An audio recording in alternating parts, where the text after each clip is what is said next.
Hello, हाँ सीताराम जी सदा सहाय। दोस्तों, आज बात करेंगे दान की, क्योंकि कल कामदा एकादशी थी, तो ऐसे दिनों में दान का बड़ा महत्व होता है। दोस्तों, दान अगर करना है तो एक उक्ति में चाणक्य जी कहते हैं, नाय नोदम कथम दानम तिथि न दुदसी समाह गायत्र्या परो मंत्रो मातृदेवत परम मम।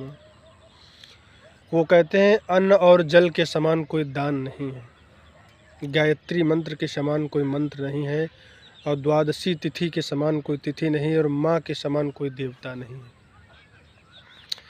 और इधर भगवान कृष्ण भगवत गीता में कहते हैं कि दान वह होता है कि किसी स्वार्थ बुद्धि को न लगा के दान हम ऐसे पात्र को दें, बदले में उसके प्रति हमारी कोई लालच न हो, हम बिना स्वार्थ बुद्धि के उसे दान करें।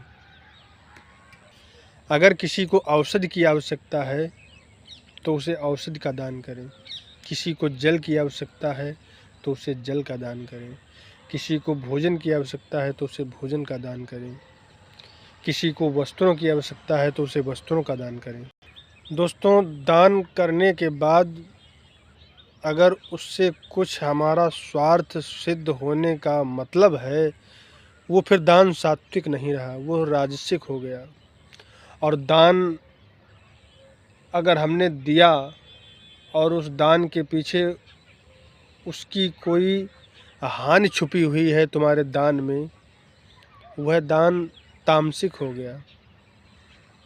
दान भी 3 प्रकार के होते हैं, भगवान कृष्ण कहते हैं। ज़रूरी नहीं कि आप बहुत बड़ा दान करें। दान मन से होता है, मन की स्थिति सात्विक होनी चाहिए, और फिर चाहे दान वो कितना भी छोटा क्यों ना हो। अगर आप चींटियाँ भी जा रही हैं और उनको आपने आटा शक्कर मिला के डाल दिया, तो वो भी भंडारे के समान हो गया।